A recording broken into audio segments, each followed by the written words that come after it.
Muitas pessoas têm tido seus sonhos destruídos pela falta de confiança absoluta em Deus.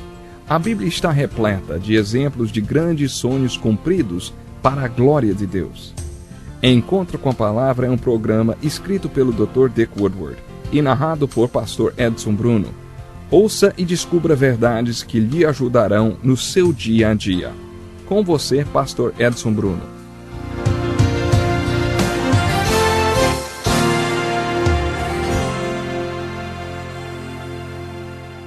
Muito bem-vindo para o nosso estudo da Bíblia. Se você nos ouve pela primeira vez, então, muito bem-vindo. O propósito desse estudo diário é levar você a entender melhor a Bíblia Sagrada e, o mais importante, como aplicar as verdades encontradas nela para as nossas vidas de uma forma prática e relevante. Nós estamos agora no livro de Êxodo e estudando a vida de Moisés. No final do segundo período de 40 anos de sua vida, Moisés teve uma grande experiência.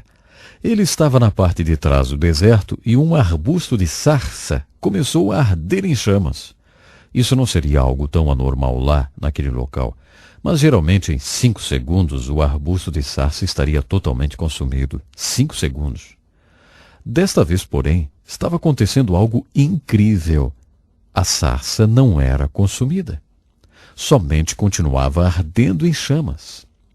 Então Moisés se virou para ver melhor. Deixe-me ler sobre isto em Êxodo capítulo 3. E apacentava Moisés o rebanho de Jetro, seu sogro, sacerdote em Midian, e levou o rebanho atrás do deserto e veio ao monte de Deus, a Horebe.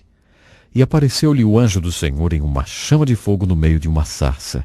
E olhou, e eis que a sarça ardia no fogo, e a sarça não se consumia. E Moisés disse: Agora me virarei para lá e verei esta grande visão, porque a sarça se não queima. E vendo o Senhor, que se virava para lá para ver, bradou Deus a ele do meio da sarça e disse: Moisés, Moisés. E ele disse: Eis-me aqui. E disse: Não te chegues para cá. Tira os teus sapatos. Tira os sapatos dos teus pés, porque o lugar em que tu estás é terra santa. E disse mais: Eu sou o Deus de teu pai, o Deus de Abraão, o Deus de Isaque, o Deus de Jacó. E Moisés encobriu o seu rosto, porque temeu olhar para Deus. E disse o Senhor: Tenho visto atentamente a aflição do meu povo que está no Egito, e tenho ouvido o seu clamor por causa dos seus exatores, porque conheci as suas dores. Portanto desci para livrá-lo da mão dos egípcios e para fazê-lo subir daquela terra a uma terra boa e larga, a uma terra que mana leite e mel. E agora, eis que o clamor dos filhos de Israel chegou a mim, e também tenho visto a opressão com que os egípcios os oprimem. Vem agora, pois, e eu te enviarei a Faraó, para que tires o meu povo, os filhos de Israel, do Egito. Então Moisés disse a Deus: Quem sou eu que vá a Faraó e tire do Egito os filhos de Israel? E Deus disse: Certamente eu serei contigo. Moisés tinha ido para o seminário por 40 anos e esta foi a sua graduação. Agora ele estava formado do seminário. Na sarça ardente, isto foi o que Deus disse: Moisés, você tem visto o problema, e isto é o recomendável. Muitas pessoas não têm jamais visto o problema. Se não entrarmos nas prisões, nos hospitais ou nos hospícios, poderemos jamais ver os problemas, porque muitas vezes os problemas são institucionalizados nos dias de hoje. Eles estão fora de nossa visão, fora de nossa mente. Assim, muitas pessoas nunca veem o problema. E Deus disse para Moisés: Moisés, você tem visto o problema e isto é recomendável. E Moisés: Você sente alguma coisa, você sente compaixão, e isto é uma grande coisa. Você quer fazer alguma coisa, e isto é bom. Mas Moisés, a importante coisa não é só ver isto, não é só ter preocupação e também não é só querer fazer algo. O mais importante é isto, Moisés. Eu tenho visto aquele problema e eu me preocupo com aquelas pessoas. Eu tenho compaixão e eu quero fazer algo, e eu vim para fazer alguma coisa. Nesse ponto você poderia pensar que Moisés teria dito: Oh, mas isso é bom demais, eu volto depois para cuidar das minhas ovelhas. Entretanto Deus disse-lhe: Vem comigo, Moisés, e eu estarei enviando você a Faraó, e assim você será o libertador deste povo. E Deus está agora tentando convencer-lhe ao final desta lição que, Moisés, você é alguém. Nos primeiros 40 anos, Deus ensinou-lhe que ele era ninguém. No segundo período de 40 anos, Deus ensinou-lhe que ele era alguém. Neste ponto, Deus estará ensinando a Moisés a próxima lição. Nós chamamos isto de humildade. Mas, afinal de contas, o que é humildade? Essa é a coisa mais difícil para se definir. Eu ouvi sobre um pastor que ganhou uma medalha da sua congregação porque ele era muito humilde.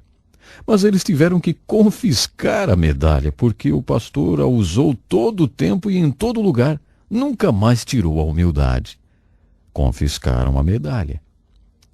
Eu acredito que poderíamos dizer que o que Deus quis produzir em Moisés para que ele pudesse ser o libertador de seu povo foi humildade.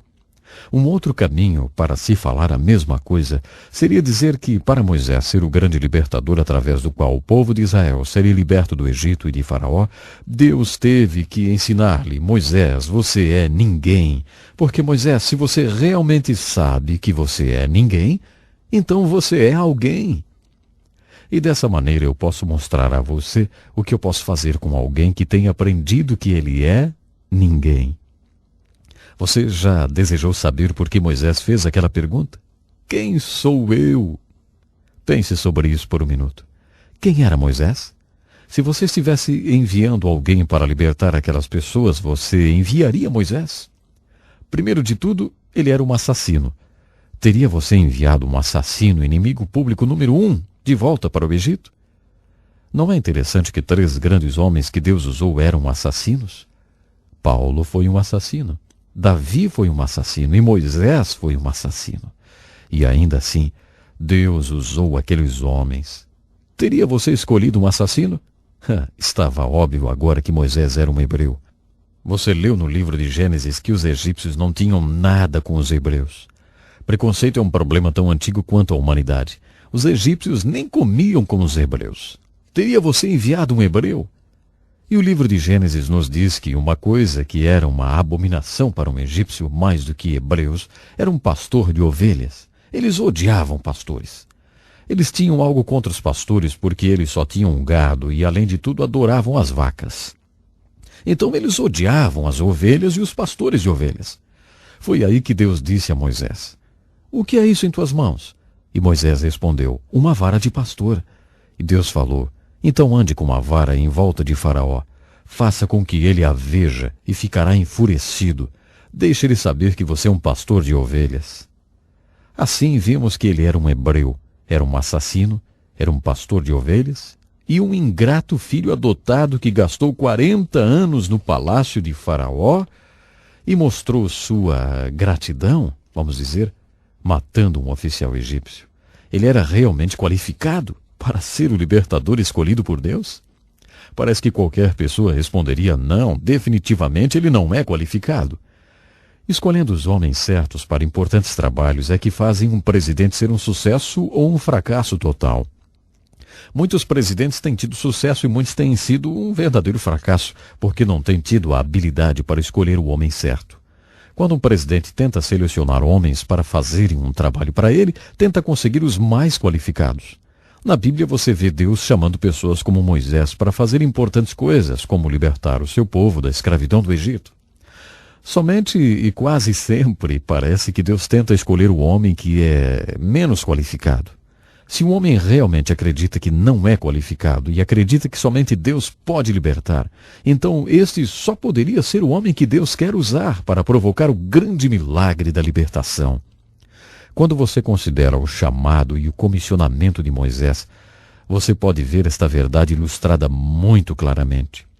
Se vamos ser usados por Deus para libertar pessoas hoje, se gostaríamos de ver um amigo ou um querido nosso ser liberto da escravidão do pecado, talvez pessoas que sabemos serem escravas do pecado, se gostaríamos de ser o veículo de sua libertação, jamais esqueça isto.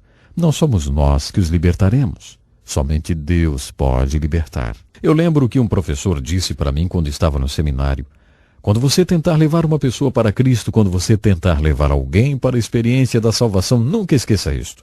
Sem o Espírito Santo você estará tentando o impossível. Realmente isso é absolutamente impossível. Somente Deus pode libertar.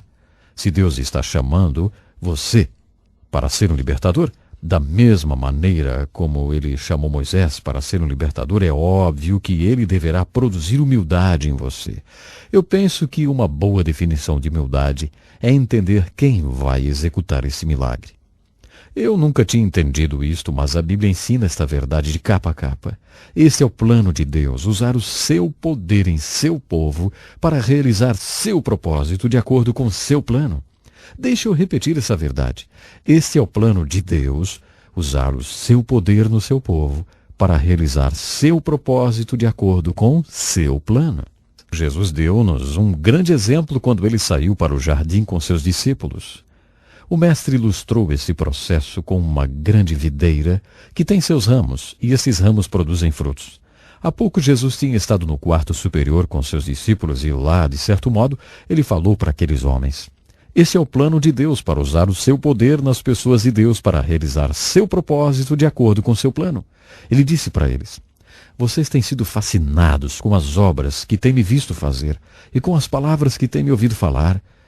Mas agora deixe-me falar sobre o meu trabalho e minhas palavras. Meu trabalho e minhas palavras são um transbordamento de meu relacionamento com meu Pai. Eu e meu Pai somos um. Então todas as obras que eu fiz e todas as palavras que eu falei são o resultado do fato que eu e o Pai somos um. Desta forma aprendemos que os frutos não crescem na videira, eles crescem nos ramos que estão ligados à videira. Nesta ilustração, Jesus é uma videira procurando por ramos. No livro de Êxodo, isto é o que Deus é. Ele é uma videira procurando por ramos. Deus não trabalhará sem um instrumento. Então Deus deverá encontrar o seu Moisés. E quando ele encontra, chama e comissiona o seu Moisés, tem também de convencer-lhe. Tem que dizer-lhe: Moisés, você é ninguém. Não é você que vai fazer isso. Quando você entender isto, Moisés, então você será alguém que eu poderei usar. Através de você eu poderei trabalhar, e você vai descobrir os grandes milagres que eu poderei fazer através de alguém que aprendeu que ele é um ninguém. Este é todo o tempo que nós temos por hoje. Por favor, una-se a nós no próximo programa e convide um amigo para ouvir com você esta maravilhosa história de Êxodo que vamos continuar a estudar. E lembre-se disso, hein? Este é o plano de Deus, usar o seu poder em seu povo para realizar seu propósito de acordo com seu plano. Até o nosso próximo programa. Que lição importantíssima. Obrigado, Pastor Edson Bruno. Prezado ouvinte, coloque em prática o que você ouviu aqui. Sem dúvida, sua vida será grandemente abençoada. Este é um estudo escrito pelo Dr. Dick Woodward, na voz do Pastor Edson Bruno. Escreva-nos e solicite o material. Nosso endereço é Encontro com a Palavra, Caixa Postal 2011, CEP 89201-970, Joinville, Santa Catarina. Até o nosso próximo encontro com a Palavra.